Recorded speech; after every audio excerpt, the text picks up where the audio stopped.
অসমৰ বনাঞ্চল দখল কৰি বস্তি নিৰ্মাণৰ যুঁজা নগাৰ। মৰিয়নিৰ ৰজাবাৰী গাঁৱত পুনৰ নগা দুৰ্বৃত্তৰ সন্ত্ৰাস। তিৰু হিলছত গাঁও নিৰ্মাণৰ পৰিকল্পনা কৰিছে নগাই।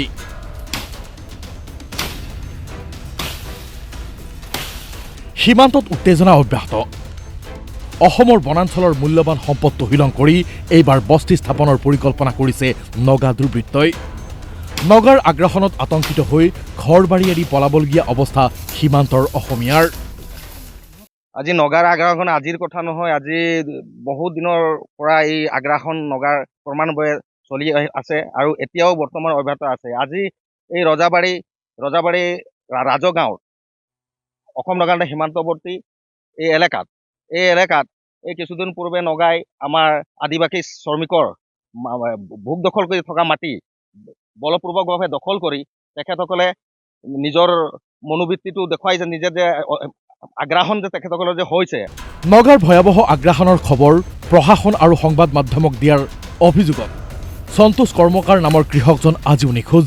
যেতিয়া আমাৰ আদিবাসীসকলৰ গছ কাটি তহলিং কৰিছিলে, সেই খবৰ যাতে আমাৰ ইয়াৰ স্থানীয় এজন আদিবাসী যুৱক শ্ৰী সন্তোষ কৰ্মকাৰে তেখেতে প্ৰশাসন তথা মিডিয়া বিভিন্ন ধৰণৰ লোকক তেওঁ যেতিয়া অৱগত কৰিলে, সেই অৱগতৰ কথা নগা দুৰ্বৃত্তই গম পালে যে সন্তোষ কৰ্মকাৰে এইবিলাক কথা মিডিয়া তথা প্ৰশাসনক জনাইছে।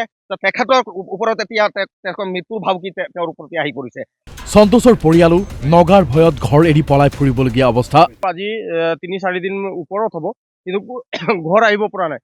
আৰু তাৰ মাইকী মানুহক সুধিছো যে এতিয়াও ক'ত আছে আৰু লুকাই এতিয়াও ক'ত আছে, মাইকী মানুহজনী ক'ব পৰা নাই আৰু ভয়তে তেওঁ ঘৰলৈ উভতি অহা নাই। সোমবাৰে নিশা পৰ্যন্ত সন্তোষক বিচাৰি ৰজাবাৰী গাঁৱলৈ আহিল অস্ত্ৰধাৰী নগা। পিছে সন্তোষৰ নাই কোনো সুংসূত্ৰ। তেখেতৰ মাইকী মানুহ কৈছে যে সন্তোষ কৰ্মকাৰে এই খবৰ দিয়াৰ কাৰণে নগা দুৰ্বৃত্তই ৰাতি তেখেতসকলৰ দল এটা আহি তেওঁক বিচাৰ খোচাৰ কৰিছে, ক'ত গ'ল সন্তোষ কৰ্মকাৰ, ক'ত গ'ল। সন্তোষ কৰ্মকাৰ এতিয়া পলাতক অৱস্থাত আছে, এতিয়াও আমি গম নাপাওঁ, মাইকী মানুহে গম নাপায়।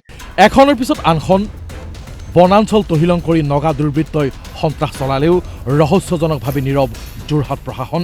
আগ্ৰাসন কৰে, আমাৰ চাহ শ্ৰমিকসকলক বিভিন্ন ধৰণৰ শাৰীৰিক মানসিকভাৱে অত্যাচাৰ কৰে, ভাবুকি প্ৰদান কৰে, ভয় ভাবুকি প্ৰদান কৰে। আজি আমাৰ আদিবাসীসকল নিৰাপত্তাহীনতাত ভুগিছে।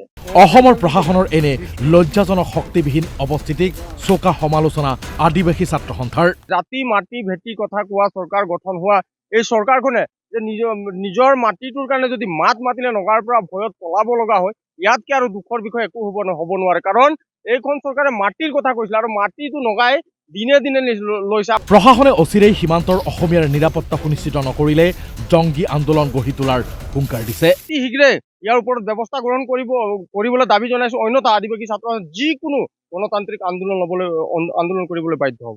মৰিয়নিৰ পৰা সপোন ৰহমান শইকীয়াৰ ৰিপৰ্ট DY365।